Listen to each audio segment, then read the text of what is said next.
আসসালামু আলাইকুম এভরিওয়ান, সবাই কেমন আছেন? আলহামদুলিল্লাহ আমরা অনেক ভালো আছি।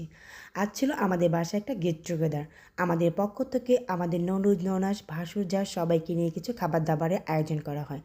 আজ প্রায় 30 জন মানুষের জন্য রান্নার আয়োজন চলছিল, তাই তো আজকে আমরা মাটির চুলায় চলে আসলাম রান্না করতে। এখানে আমি গরুর মাংসটাকে হাতে মেরিনেট করে দিচ্ছি। আজকের এই সমস্ত রান্নাবান্নাটা কিন্তু আমরা সব যারা মিলেই করি। এইখানে পায়েসের জন্য দুধটাকে জাল করে নেওয়া হচ্ছে। আর এর ভিতরে আমাদের দুলাভাই চলে আসে, মানে আমার ননাসের জামা আসে, তাকে আমি এই গরমের ভিতরে কিছু ঠান্ডা ঠান্ডা খাবার খেতে দিচ্ছিলাম। এবং আমরা আমাদের জন্য কিছু ফল কেটে নিয়ে আসি, সেগুলো খাচ্ছিলাম এবং রান্না করছিলাম। সবাই মিলে আমরা রান্নাবান্না শেষ করে এখন তো খাবার দাবারের পালা। এইখানে ছিল গরুর মাংস, মুরগির মাংস, রুই মাছ, রুই মাছের মাথা দিয়ে মুড়িঘণ্ট, ছোটো মাছ, করলা ভাজি, আরও অনেক কিছু। এখন বাসার সবাই মিলে আমরা খাওয়া দাওয়া করছি।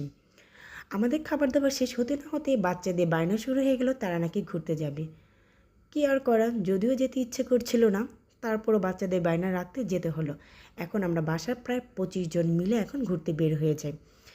একসাথে আমরা এতগুলো গাড়ি পেতে কষ্ট হয়ে যায়, তাই তো আমরা এক এক গাড়িতে অনেকগুলো করে উঠি। আমরা আজকে এক রিক্সা উঠলাম 5 জন। এভাবে বসে আমরা চলে আসলাম বারাঘাটে।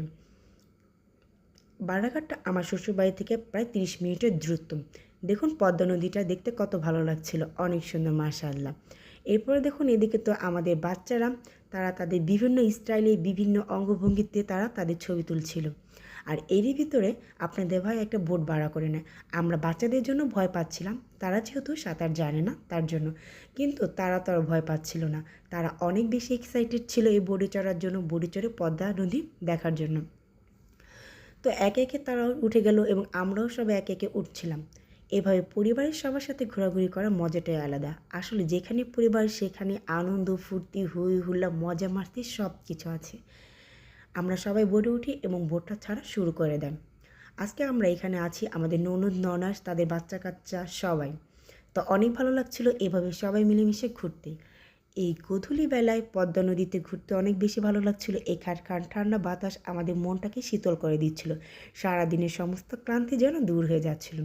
আমরা এখানে প্রায় 20-30 মিনিট ঘোরাঘুরি করি, কিন্তু এতেও বাচ্চাদের ঘুরে মন ভরছে না, তারা আরও ঘুরতে চায়।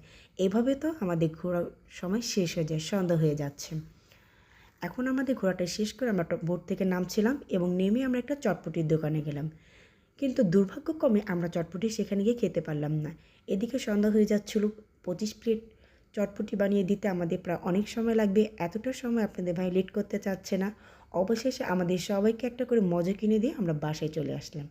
আর বাসায় এসে দেখুন সিনহা আমাদের জন্য কত সুন্দর রং চা বানাচ্ছে। এটা খেয়ে কিন্তু আরও অনেক বেশি ভালো লাগছে।